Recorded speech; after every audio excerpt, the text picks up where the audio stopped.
जब भारत आई जापान की वेंगा बाबा तो हो गई महाविनाश की भविष्यवाणी। जापानी वेंगा रियो तातुत्सुकी की भविष्यवाणी का 100% है सक्सेस रेट। कैसे रियो तातुत्सुकी को एक दाढ़ी वाले बाबा बताते हैं भविष्य में होने वाली घटनाएं। दोस्तों, जापान की वेंगा के नाम से मशहूर रियो तातुत्सुकी एक बार फिर सुर्खियों में आ गई हैं। उन्होंने 2025 में एक साथ 5-6 देशों में भयंकर तबाही की भविष्यवाणी की है। खास बात यह है कि इस महाविनाश का पहला संकेत उन्हें तब मिला था जब वो 1999 में भारत के दौरे पर आई थी। वीडियो में बताएंगे कि क्या है महाविनाश की उनकी भविष्यवाणी और कौन कौन से देश इससे तबाह होने वाले हैं और इस तबाही के दौरान भारत को लेकर क्या आशंकाएं हैं। बस आप देखते रहिए द कर्मा। दोस्तों, अपनी भविष्यवाणी से वैज्ञानिकों के चेहरे पर भी शिकन ला देने वाली जापानी महिला रियो तातुत्सुकी 1999 में भारत की यात्रा पर थी। इसी यात्रा के दौरान उन्हें दैवीय संकेत मिले थे, जिसमें उन्हें दिखा कि जापान का सागर शुरू में शांत था, लेकिन जल्दी ही उबलते हुए पानी जैसे बुलबुले के साथ फट गया। उस वक्त उन्होंने सोचा कि ये शायद समुद्र के नीचे का ज्वालामुखी होगा। उस वक्त उन्होंने केवल बुलबुले देखे थे, इसलिए इस अनुभव का उन्होंने अपनी किताब में जिक्र नहीं किया। लेकिन 5 जुलाई 2021 को रियो तातुत्सुकी ने वो देखा जो उन्होंने 22 साल पहले भारत यात्रा के दौरान देखा था। इस बार ये काफी लंबा था। समुद्र अभी भी उबल रहा था। समुद्र के दाईं ओर 2 विशाल ड्रैगन बुलबुले के केंद्र की ओर बढ़ रहे थे। जैसे जैसे समय बीतता गया, अधिक से अधिक बुलबुले उठने लगे। समुद्र का स्तर बढ़ गया और फिर एक विशाल सुनामी सभी दिशाओं में भूमि की ओर बढ़ी और जापान के 1/3 से अधिक हिस्से में बाढ़ आ गई। दोस्तों, रियो ने जो देखा है उसे अगर विजुलाइज करें तो कम से कम 30 मीटर ऊंची सुनामी आ सकती है। यह आपको ध्यान रखना होगा कि जापान में 2011 के भूकंप ने 10 मीटर ऊंची सुनामी को जन्म दिया था, जिसके बाद जापान पूरी तरह हिल गया था। अगर रियो तातुत्सुकी की भविष्यवाणी सच होती है और 30 मीटर ऊंची सुनामी आती है तो तबाही की कल्पना से रूह कांप जाती है। दोस्तों, रियो ने सुनामी के बाद जो देखा वो और भी गौर करने वाला है। सुनामी के तुरंत बाद उन्होंने समुद्र से जमीन का एक टुकड़ा उठते देखा।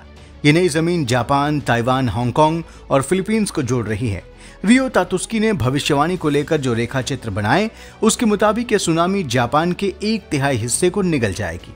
हालांकि इस भविष्यवाणी का सबसे परेशान करने वाला हिस्सा ये है कि रियो तातुत्सुकी ने मोटे जापानी अक्षरों में ये भी लिखा है कि कृपया तत्काल खाली करें। दोस्तों, रियो तातुत्सुकी ने जुलाई 2025 में जिस भयानक सुनामी की भविष्यवाणी की है उसका असर भारत में कुछ ना कुछ जरूर होगा, क्योंकि भारत इंडोनेशिया आदि इलाके से बहुत दूर नहीं है। दोस्तों, रियो तातुत्सुकी का जन्म 2 दिसंबर 1954 को जापान के कनागावा में हुआ था और वो इस वक्त योकोहामा में रहती हैं। बचपन में उन्हें किसी अन्य बच्चे की तरह ड्राइंग का बहुत शौक था, लेकिन 9 साल की उम्र में उन्होंने अपने सपनों में एक बहुत बूढ़े आदमी को देखा जिसे रियो तातुत्सुकी बहुत दयालु और मिलनसार बताती हैं। जिसके बाल सफेद थे, वो उसे बहुत सी बातें बताते थे, लेकिन इसे लेकर वो बहुत गंभीर नहीं थी, न ही विस्तार से इस बारे में किसी को कुछ उन्होंने बताया।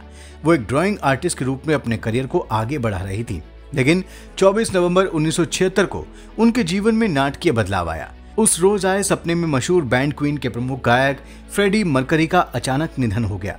उस रोज तो उन्होंने इसे दिल पर नहीं लिया, लेकिन अपनी आदत के अनुसार इस सपने को एक चित्र के रूप में डायरी में दर्ज कर लिया।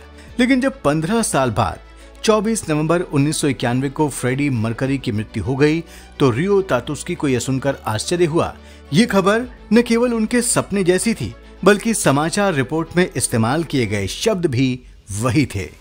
तब उन्हें एहसास हुआ कि 15 साल पहले उनके सपने की जो तारीख उनकी डायरी में दर्ज थी वही उनकी मृत्यु की सही तारीख थी। इसके बाद तो रियो तातुत्सुकी के सपने सच होते रहे।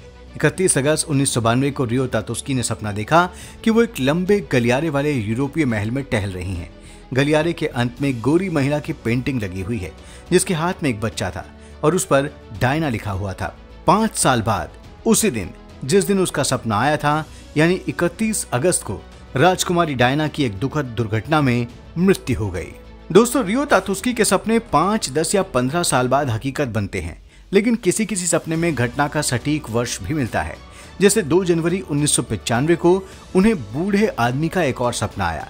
सपने में बूढ़ा आदमी उन्हें एक दरार हुई धरती पर ले गया, जागने के तुरंत बाद रियो तातुस्की ने लिखा कि कोबे जापान में 15 दिनों या 15 वर्षों में दरार आ जाएगी और फिर 15 दिन बाद 17 जनवरी 1995 को कोबे में विनाशकारी महान हानशिन भूकंप आया।